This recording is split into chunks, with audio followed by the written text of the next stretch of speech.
name is John A. Strong. I'm the coordinator of Grassroots Education Movement, and I am here with the Coalition of Multiracial, Multi-Ethnic Education Justice Groups, and we are here today in front of the DeVos Department of Education office in Chicago to demand equity for our schools as opposed to privatization of education that dismantles our community and completely pushes us out of safe space. So today we have a couple of the dynamic speakers who are going to speak to the impacts. They're going to speak to the solution, the vision that we want, and the ways that we can get it. All of these things from the community knowledge and community wisdom that goes to show we do not need an administration like Trump and a DeVos or a Rahm and a Claypool that is going to ignore the community and ignore our needs and continue to underfund and push agendas to privatize our schools. One thing that we know, this is not new. I'll say it again, this is not new. We're responding to generations of disinvestment, and we understand that we have a vision, and I just want to say we are doing this in solidarity because it's not just happening here, it's not just happening to a few people. Other cities across the nation in the Alliance to Reclaim Our Schools are doing similar actions at their Department of Education, and there have been town halls engaging community in these critical conversations around pushing back against the agenda to privatization that Trump and DeVos are pushing, in addition to locally here with Rahm. Our next speaker is going to speak to the international context and also to the years and years of work that communities have been doing to push back against this agenda. In the midst of this insane agenda of privatization, vouchers, school closings, charter expansion, and more, where is the accountability for the damage done to economically strapped communities of color? This plan of Rahm, Rauner, Bush, Obama, and Trump reaches from Chicago to DC to the whole planet. A dozen GEM members just returned from studying this in Chile, where just 35% of students attend public schools. The vast majority are in voucher schools. This global program, with Chicago as a neoliberal experimentation lab, increases the wealth of the 1% off the majority's backs, especially black and brown people. We're resisting, but we're not just resisting. Our plan is to transform CPS and the city. Take it over, elect our own school board. Our vision is to reclaim Chicago, not for the gentry, but for those who live beyond the Loop and the Gold Coast. Key to our plan is a vision of sustainable community schools as 75-year anchors, integrated into their neighborhoods, drawing on community wisdom, preparing youth to understand and change the world, and creating connected K-12 school villages. All this is part of our fight for a sustainable community school district. We build on history, from the 1963 CPS boycott by 250,000 black students to the 2001 Little Village hunger strike that won a brand new campus, to the 2015 Diet hunger strike that forced CPS to open a closed school as an open enrollment neighborhood school. That's right. In their last contract, CTU won substantial funding for 20 to 55 sustainable community schools. A next step for us is to turn that into reality as part of reclaiming CPS. We're putting the system, the city, and the Department of Education on notice that these schools will be funded and that we will defend and transform public education. Come on, Rico. Make the wealthy pay, fully fund sustainable community schools and all CPS schools, transform this district to serve the people, fight for our right to the city. History is on our side. Town hall meetings are happening around the country, around the issue, around Betsy DeVos and her education policy. Yes, ma'am. We are here today very clear on our decision to say no to privatization and say yes to equity. That's right. My grandchildren struggle and suffer since the since the closing of Overton Elementaries and 49 other schools in 2013. This has truly been a nightmare for us and our children because the students have still not adjusted.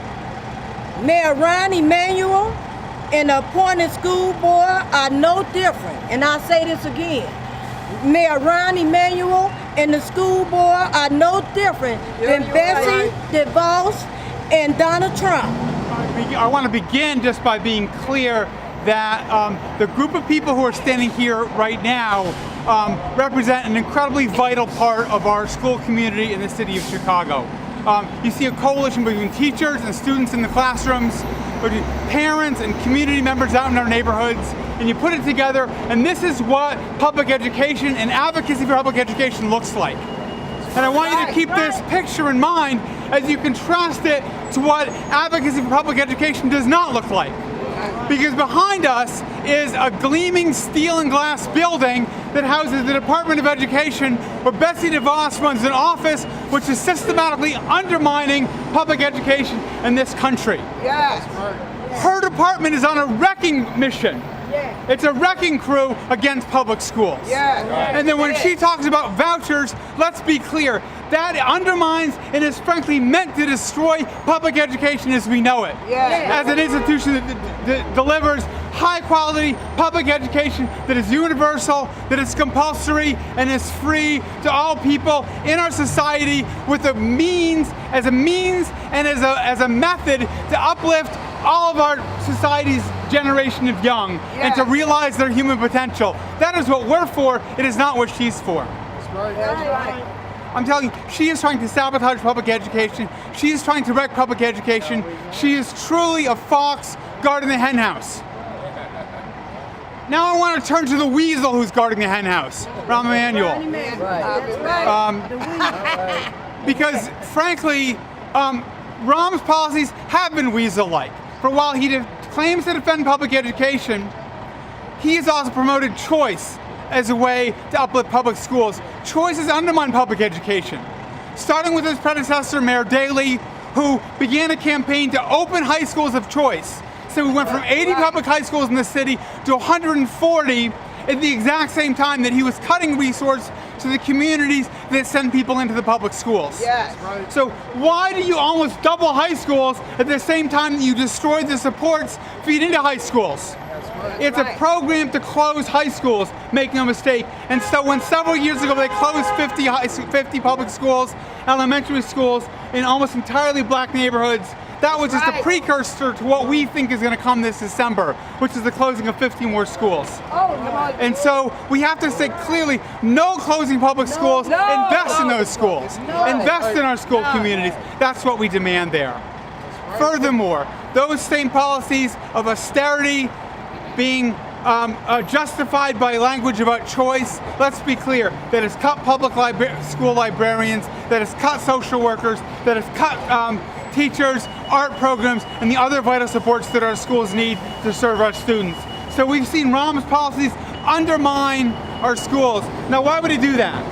And it's simple, it's the same reason that Betsy DeVos would do it. It's because talk of choice is really a pretext for cutting taxes on the rich and for opening up our schools to a for-profit education sector and people who hope to gain by letting market forces, letting the profit motive into our schools. That's going on at work in Chicago. It's going on in the work with DeVos. We have a fight to stop both Rahm Emanuel and Betsy DeVos. This is what the coalition looks like. This is what the coalition looks like that's going to stop that.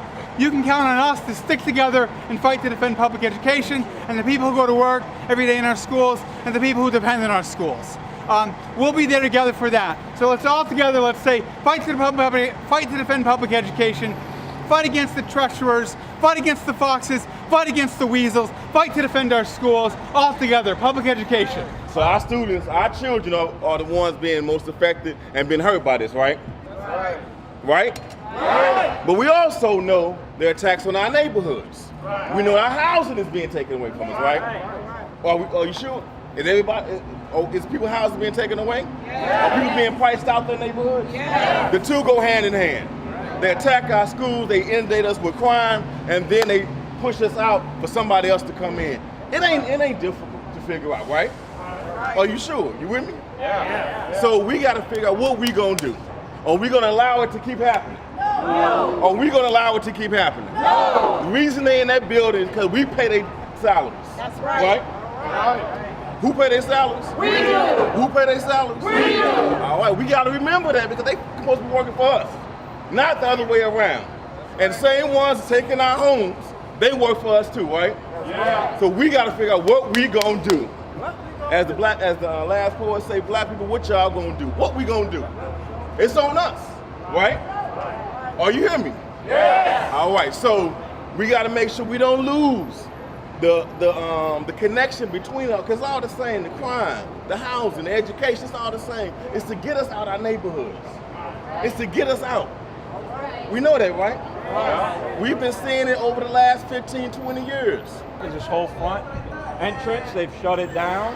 They've prevented us from going to hold our leaders accountable that, you know, are supposed to listen to the people. So this is really obvious what's going on here, isn't it? Right. They won't let the whole crowd in. We already talked about this. A couple people designated to come up and deliver the letter on your behalf. You can't. They won't. The building management won't let the whole crowd in. No justice, no peace. Quiet. No justice, no peace. No justice, no peace. I'm just here. All right, folks. Rusty, could you please step back?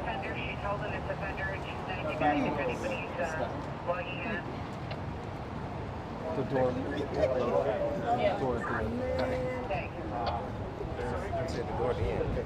media get to go with us, right? All right, give them a hand, y'all.